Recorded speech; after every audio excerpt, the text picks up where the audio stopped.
ঝলমলে আলো আর রঙের মায়াবী এক জগৎ। চায়নার সিচুয়ান প্রদেশ এখন আলোর এক মেলা। সেখানে শুরু হয়েছে ৩২তম Zigong international dinosaur lantern festival.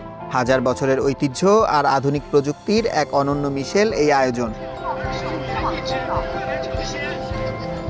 আগামী মাসেই শুরু হচ্ছে চায়নার ঐতিহ্যবাহী চান্দ্রবর্ষ।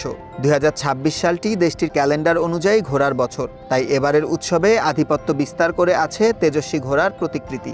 আকাশে ড্রোনের কারুকার্যে ফুটিয়ে তোলা হচ্ছে বিশালাকার ঘোড়ার অবয়ব। উৎসবের মূল আকর্ষণ ২১০ মিটার লম্বা পৌরাণিক পাখি মাছ। এটি বেইজিংয়ের শক্তি ও গর্বের প্রতীক। পুরো শহর এখন উৎসবের আমেজে ভাসছে। ইন্টারনেটে লণ্ঠনের প্রদর্শনী দেখে এখানে আসার খুব ইচ্ছে ছিল। বাস্তবে এটি আরো সুন্দর। চোখ ধাঁধানো লণ্ঠনে উঠে এসেছে চায়নার বীরকন্যা মুলানের গল্প। ১৮০ মিটার দীর্ঘ প্রদর্শনীতে ফুটে উঠেছে মুলানের বীরত্ব আর দেশপ্রেম। হাজার বছরের পুরনো লণ্ঠন তৈরির এই শিল্প জিগংবাসীর কাছে কেবল উৎসব নয়, বরং এক গর্বের ইতিহাস। ১২০০ কর্মীর কয়েক সপ্তাহ পরিশ্রমে তৈরি হয়েছে বিশাল আকৃতির ২০০টি হাতে তৈরি লণ্ঠন। এবারের আয়োজনের বিশেষত্ব হলো পরিবেশ বান্ধব উপকরণ। ১০০ কেজি খড় দিয়ে তৈরি হয়েছে দানবীয় পশু, ১৫,০০০ শুকনো মরিচ দিয়ে তৈরি হয়েছে ফিনিক্স পাখি, এমনকি ৪৬,০০০ পুরনো ওষুধের বোতল দিয়ে তৈরি হয়েছে পৌরাণিক কিলিনের অবয়ব।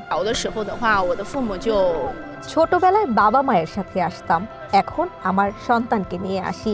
এই লণ্ঠন উৎসব আমাদের জীবনেরই অংশ। ঐতিহ্যের সাথে যুক্ত হয়েছে এআই প্রযুক্তি। দর্শকরা কথা বলতে পারছেন ভার্চুয়াল গায়ক এবং ডাইনোসরের সাথে। আগামী ১৭ ফেব্রুয়ারি চায়নার চান্দ্রবর্ষ। এই আলোক উৎসব চলবে পরবর্তী ৫ সপ্তাহ পর্যন্ত। লণ্ঠনের এই আলো যেন নিয়ে এসেছে নতুন বছরের সমৃদ্ধির বার্তা। সুলাইমান সবুজ, ওয়ান ইন্টারন্যাশনাল ডেস্ক।